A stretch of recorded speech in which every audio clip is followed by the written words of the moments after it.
Good morning, Torrington. I'm Eric Starkey. And I'm Crystal Albers, and it's Thursday, May 3rd. And you're watching Torrington Today. Well, in yesterday's paper, you can read all about the life-saving efforts of a little guy over in Lingle. He's a second grader. His name's Jordan. And back on New Year's Eve, he called 911 to save the life of a family member. And just last week, the Fort Laramie Fire and Rescue recognized him at school for his efforts. And that's the kind of people you want to surround yourself with. Yes, life-saving people. And Jordan has a great attitude. I sat down with him for an interview, and he was just pumped about the whole thing. So if you can catch that, and maybe you can tell by his picture how enthusiastic the young little guy is. Not to keep calling him a young little guy, but he's adorable. So also, Lingle's mayor race is heating up. They're going to have their elections next Tuesday, May 8th. So I sat down with both the mayoral candidates, Drusilla Watson and George Siglin, who's the incumbent. And then also I received a questionnaire from incumbent Councilman Joe Welty, who'll be running up against, or I guess with Steve Edwards, and there's 2 seats open, so they should both get a seat.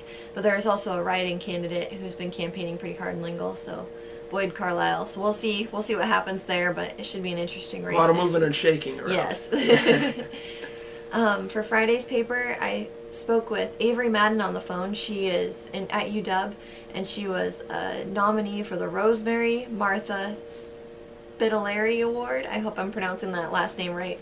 But it's given to outstanding young women, graduating women, who have just kind of exemplified an ideal student at UW, and only a handful of people are nominated. So based on their student body, it's pretty impressive that she received a nomination there. If you're curious about what she's up to and her plans for the future, you can check that out. There's also a story about school, the school budget. It's looking pretty good. There's a lot of unknowns out there that could swing things in an instant, but for now it's looking good. They've got what looks like about 15%, a little less than 15% contingency, or reserves, I guess I should say, set aside that it should protect them from a lot of things that could happen, but you just never know. So it's in the works, but if you want to see the results of that special meeting and what they're looking at for budget, just pick up Friday's paper. So, as far as sports go, we're kind of winding down the regular season for spring sports and gearing up for the postseason.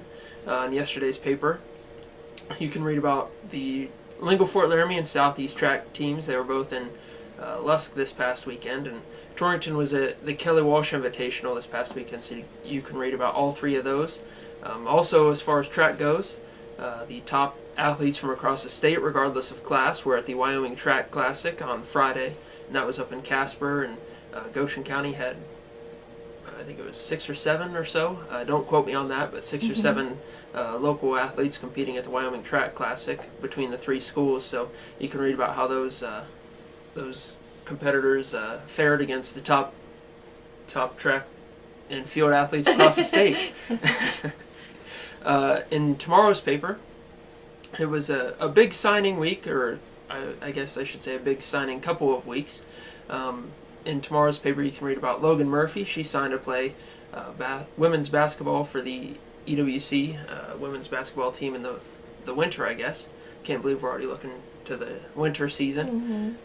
Also, Nathan Stitt, Torrington senior, signed to play soccer for Laramie County Community College. So you can read about both those in tomorrow's paper. Also in tomorrow's paper, Southeast senior Caden Malm was recently recognized by the National Football Foundation for his for a Courage Award. He had 4 shoulder dislocations throughout his high school career. Jeez. And he kind of stuck with it. And during his senior season, he stood on the sidelines and didn't play, but he took on almost a coach's role. So you can read about Caden's journey throughout his shoulder dislocations and see how he was still able to contribute to the Southeast football program. Sounds great. Well, in upcoming events, we've got the Lifeway Church, I believe, is holding a sale this weekend. It's kind of a spring sale, so if you're interested in, I believe, crafts and things like that, you could head over to Lifeway Church. Also, it's Cinco de Mayo. So if you have a Cinco de Mayo celebration in mind, Saturday is your day, and it's a good day for that. Also, you have less than 2 weeks till Mother's Day, so if you're thinking about some kind of heartfelt or handmade gift, you might want to start getting your handprints going or making that macaroni necklace, whatever. I'll be starting on my macaroni necklace tonight. Just try not to eat it all. I know you got a love for that Kraft that's macaroni. True. As far as sports go for this weekend, like I said, we're kind of winding down the regular season here. Torrington girls and boys soccer have their final regular season game of the year, and that's up in Rollins on Saturday. And as far as track goes, Torrington is at home for their lone home track meet of the year, the Wiseman Invitational, and that's tomorrow. And both Southeast and Lingo Fort Laramie will be in Glen Rock for the CWAC Invitational. So, like I said, kind of winding down, and next weekend starts the postseason for both soccer and track. So, definitely time to kind of get ramped up for that postseason. Sure.